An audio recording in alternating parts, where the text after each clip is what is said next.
everyone. So I have lots of work to do, and I promised to do a review of Civil War, Captain America Civil War, and I just couldn't find the time to write it down. So I will do a podcast where I don't have to think.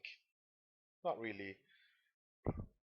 Sorry, I just burped. So I don't really have to think or plan my stuff or edit it and whatever the fuck. So yeah, let's do this instead. So to me, Captain America Civil War is the best superhero movie I've seen. It is on par with Orgasmo. Um, oh, you don't you don't know what Orgasmo is? Ah, well, wait, let me see if my internet is. I just rain, so this thing might not work. Let's see, Orgasmo. So anyway, it is basically the best superhero movie ever, on par with Orgasmo. When I was watching it in the cinema halls, in the cinemas, I thought, my God, I mean, what did I do to deserve this? It was set piece after set piece after set piece, and unlike Batman v Superman, the worst superhero movie ever, on par with Batman and Robin and some other stuff. Everyone has a reason. Okay, the reason might be flimsy. For them to fight or switch allegiances, admittedly so.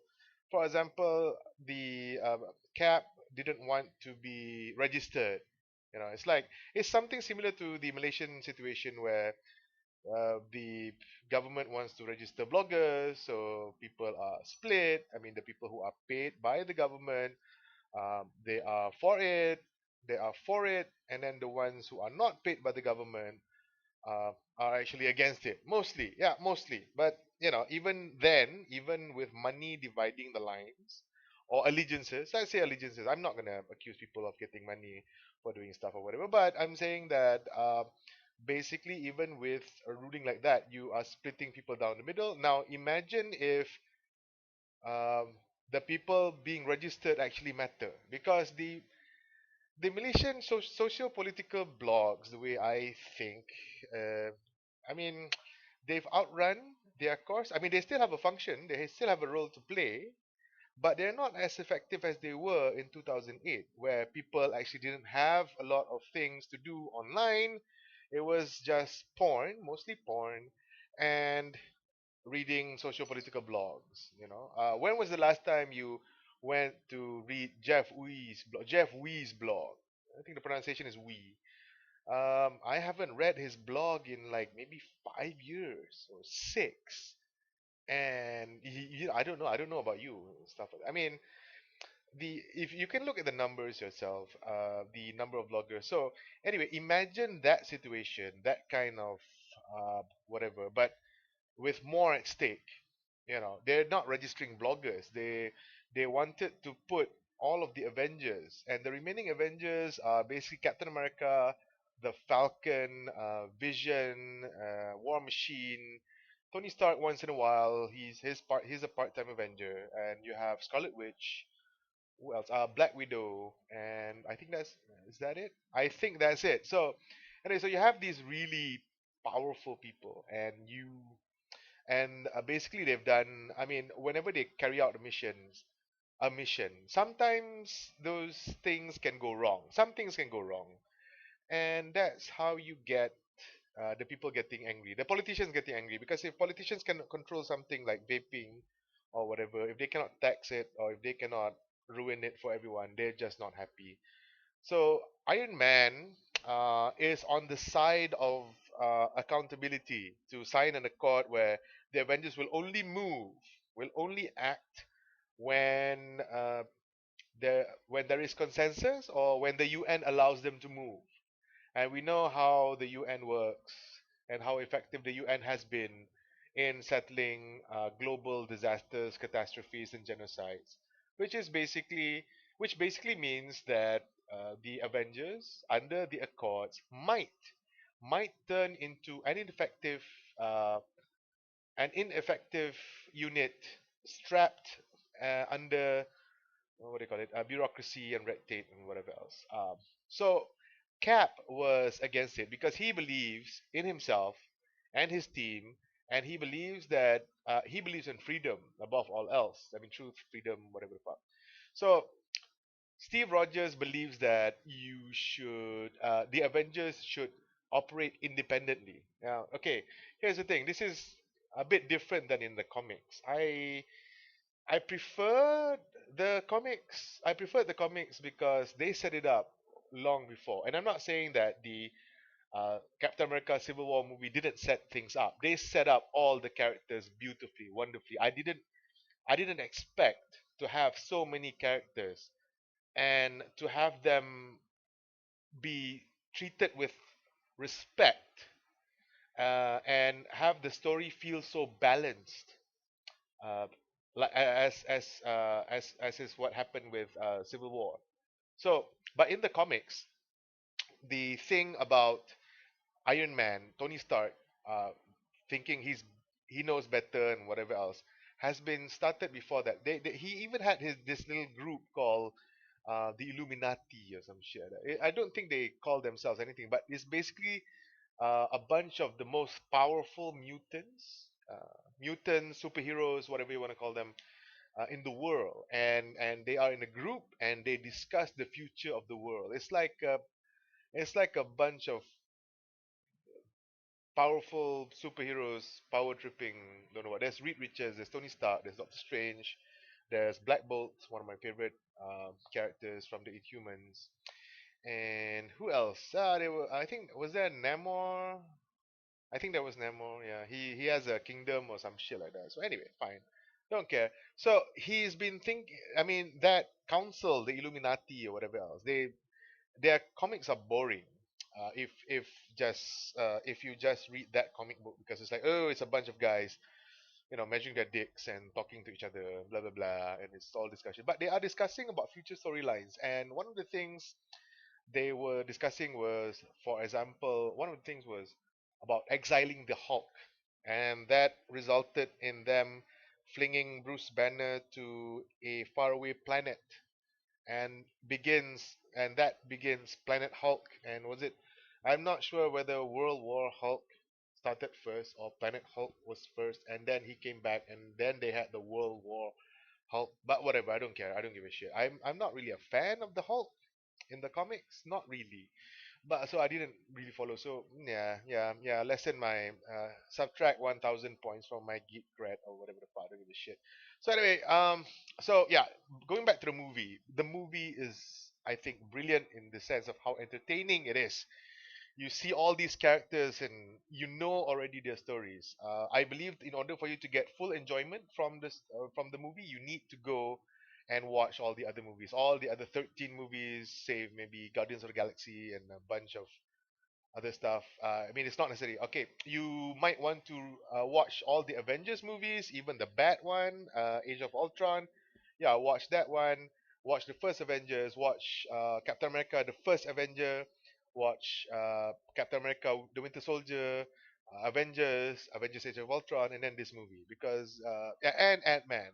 Ant Man is in this movie as well, and it's really cool. I like it that they decided to go with Scott Lang because I don't know how to watch, support, or empathize with Hank Pym because in my book, Hank Pym is a wife beater. He beat up Janet Pym, surprise, and I just can't.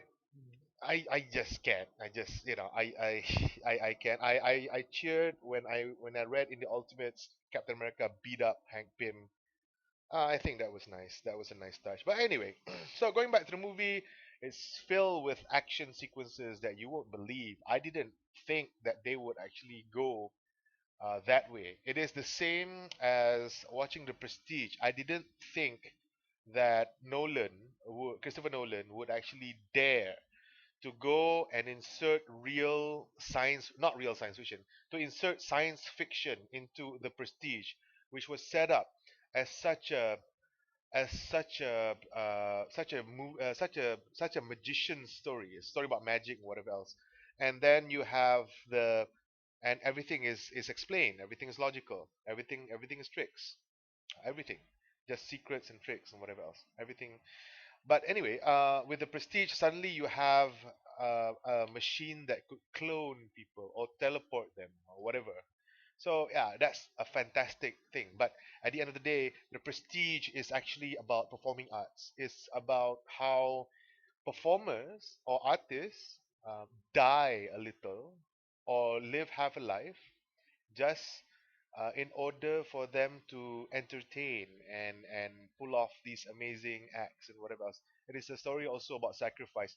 So with, but I didn't expect, I didn't anticipate the part where they would go that way in the Prestige, and that was the same feeling I had. And the Prestige is one of my favorite movies, and that was the same feeling I had with Civil War. So Civil War, it was just I they went for it. They really went for it. I mean, the airport scene, which people are going to talk about that airport scene way more than they're going to talk about the Batman in the warehouse scene. In fact, all the action sequences in Civil War makes the Batman in the warehouse scene in Batman v Superman look like some lame ass old people.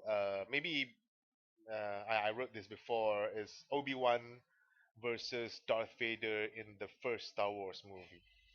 Yeah, I mean, Episode 4, A New Hope, kind of, who who gives a shit? Nobody talks about the action of that thing. I mean, it's like fuck you. But seriously, okay, some of the action sequences are not perfect. The earlier ones had a lot of shaky cam, and whatever else. But as soon as you get used to it, you don't notice it, and that's the thing.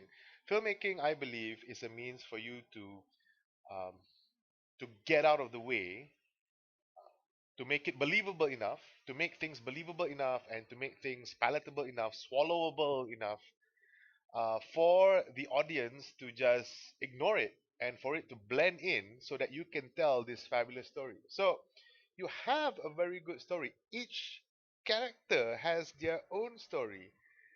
They don't necessarily have an arc. Ant-Man is just he's a starstruck guy. He's a wannabe starstruck guy, whatever. And he's funny. He's nice.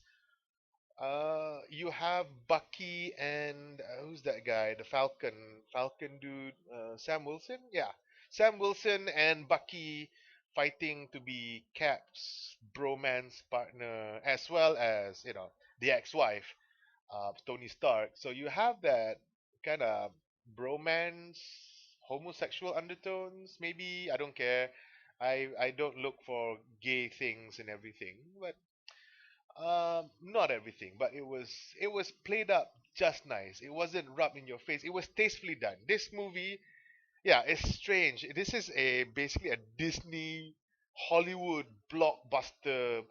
In the only thing missing is Michael Bay as the director and Jerry Bruckheimer as the producer. This is very much a summer blockbuster. Well, it's not really summer; it's spring, right? But never mind. But it's a Hollywood cash cow thing, whatever the fuck. But it was done so well as an entertainment thing, and I enjoyed it. I enjoyed it thoroughly. I enjoyed every single part of this thing, except for the villain, which was not. I mean, it was not necessary for the villain to be there. The villain is Baron Zemo, and I can't remember. I mean, did Baron Zemo had his some sort of weird fabric glued to his face in the comics? I can't remember Baron Zemo, but I played against Baron Zemo in some Facebook Marvel games, but never mind. But and I've read about him in the comics, but he was whatever. So, um, Baron Zemo's motivation was because uh, Sokovia happened with Age of Ultron. In Age of Ultron, I mean, the collateral damage included the family of Baron Zemo. Well, he's not called Baron Zemo; he's just Zemo here.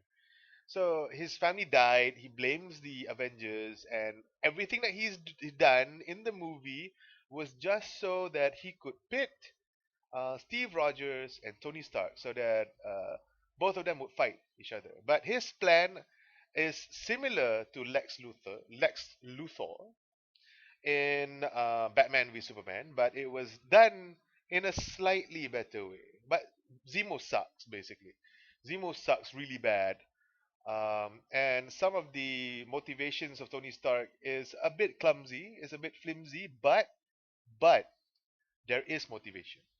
There is a reason for them to fight. And having watched all the Marvel movies before this, all the Iron Man movies, all the Captain America movies, you get a sense, especially Age of Ultron. I think they started mostly Iron Man 3, which sucks, and Age of Ultron, Avengers 2, Age of Ultron, which also sucks. But you see a shift in Tony Stark's thing. He's becoming more like Spider-Man in the sense that he's feeling the brunt of responsibility, and it is very much out of character for him because Tony Stark, he's an alcoholic. Uh, he's an alcoholic and an egomaniac who's, he's supposed to be somebody who doesn't care. Not really, because he's supposed to be an asshole, and Robert Downey Jr. takes him to becoming a very sympathetic and benevolent asshole, benevolent rich billionaire, rich asshole, and whatever else. But I think that the when so after all the naughty things, after all the badass things that Tony Stark have done as Iron Man or as Tony Stark, so if you want to show him as having a lot of guilty conscience, I think it's a bit of a stretch. It's not silly, it's not bad, but if I was Tony Stark, I'd be like having sex all the time and drinking all the time and maybe doing drugs all the time because I suit up in a suit that could blow up, that could kill a lot of people or save the world, whatever else, and people expect me to do that shit. No, it's talk about pressure, man. I mean, I don't fault the nervous breakdown stuff that they showed in Iron Man 3. I just didn't like how they handled the villain again. I mean, Marvel sucks when it comes to villains. Well, DC too, but never mind. Blah blah blah. Steve is easy to play Captain America because he's just gonna be like, "Oh, I'm standing up for my friend." Blah blah blah blah. Blah. He plays it straight, he plays it loyalty, whatever else. But you can see there's a rugged edge to him, and you can see the displacement between Cap, a man who was born in what during World War I and was born during World War I, and then wanted to join the army in World War II, around that time or whatever. I mean, he's from the 40s, so basically for a man, sorry, for a man with those kind of values and thrust into today's world and whatever else, it was quite believable. It is very much like the Ultimates, which is the comics. I think Mark Millar did it. Which is the Ultimates is a team. It's in the Ultimates universe. It's basically the Avengers in a realistic world. And that is the template for the Marvel Cinematic Universe, and I kind of like it. I wish that Miles Morales, whatever, would be the Spider-Man, but this Spider-Man is in Civil War is really good. I really like that guy. I thought it was going to be like a shoehorn thing. It did feel a bit like it was shoehorned in Spider-Man, but because it was so awesome, because Tom Holland is so awesome as Peter Parker, and you've got all these uh, great action sequences with Spider-Man. It's just that Spider-Man is a bit nice, but he's new, so there's an excuse for that. In my mind, Spider-Man always read like a sarcastic asshole. He taunts, he mocks, his opponents while beating them up. So he is quite sadistic. If you don't know who he is and whatever else, so on and so forth, he's like Deadpool toned down. Well, actually, Deadpool is Spider-Man toned way over, but never mind. So, Black Widow.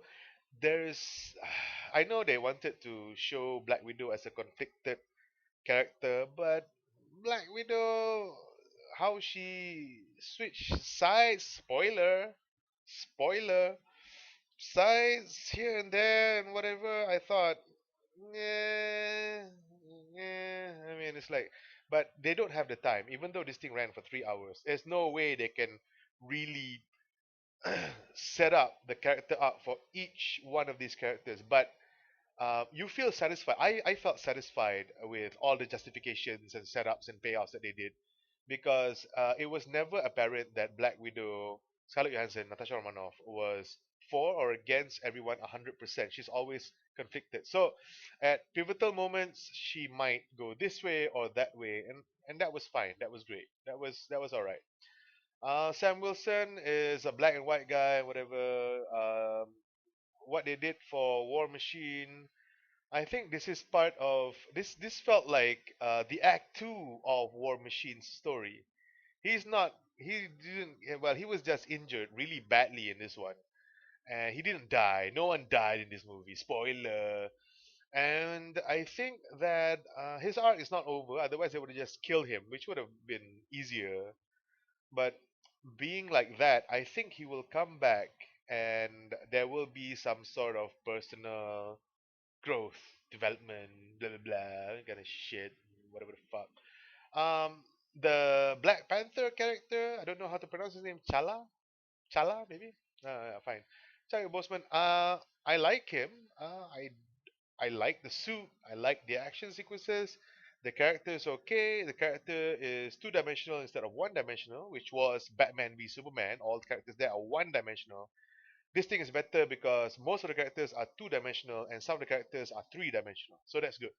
So a one-dimensional character is like he's strong. He's he dresses like a bat. That's a one-dimensional character. The two-dimensional character will be like, oh, he's strong, but he's also quite emotional. That kind of shit. Or it's like he can shoot fire bolts from his eyes, but he sucks at dating girls. That kind of shit. So anyway, yeah, Vision a bit underutilized, but who cares? Wanda Maximoff, I like how they treated this character in the sense that she came off as one of the most powerful characters here. I mean, Vision is a pretty powerful hero, and Scarlet Witch beat the shit out of the Vision. All right. So but it acknowledges one of the things about Scarlet Witch that nobody actually cares. People always think that her powers are too difficult to define, whatever else. And it is true. Scarlet Witch's real powers are reality manipulation. Okay, she can practically do anything. She has godlike powers. It is almost as powerful as Franklin Richards. Well, fine, whatever. And in one storyline that most comics geeks would know, House of M. Spoiler. Um, Scarlet Witch actually changed the entire universe twice, not once, twice, fucking twice. So yeah, so she is very powerful. It's just that we see just an inkling of how powerful that is in this movie. So that was cool. Ant-Man was a delight. I like that one. Sharon Carter, Agent 13. Here's what pissed me off with this character. She appeared. Everyone knew that was Sharon Carter. Everyone knew that was Emily Van Camp. Everyone knew that was Agent 13. But there were some machas in the cinema suddenly said, Agent 13, Agent 13. And I was like, hey, fuck you, bitch. Hey, here's the thing. We are not when anyone is in the cinemas and pays money. I paid money to see this movie. Nobody, especially me, but everyone, do not want to know about how much you know about the source material. Nobody wants to know, nobody is impressed that you know that Sharon Carter is Agent 13. Okay? It's like watching Bruce Wayne on screen saying, that's Batman. I was like, nobody gives a shit. And can you please stop talking in the cinemas? You idiot. Okay. Alright? So to the motherfucker who spoke during the screening of whatever movie, I don't care even if it was a bad movie, Bahaya Cinta or um, whatever. Yeah, yeah. Fuck you. Fuck you. Fuck your mother. Fuck your father. Fuck your grandparents. Fuck your great grandparents. Fuck you. Okay. I hope your entire family and your entire lineage, including your children and your grandchildren, get fucked by pigs. Okay. Fuck you. Right. So what else? Yeah, blah blah. So Zemo. Zemo sucks. Yeah. Well, it's cool. I hope this movie makes 2 billion plus US dollars worldwide and domestic. I mean, total box office, whatever. It has given me such joy at a period in my life where I'm quite stressed out and angry at a lot of things. At a lot of things. All right. So, yeah, I'm not going to write all this down. So just, all right. Goodbye.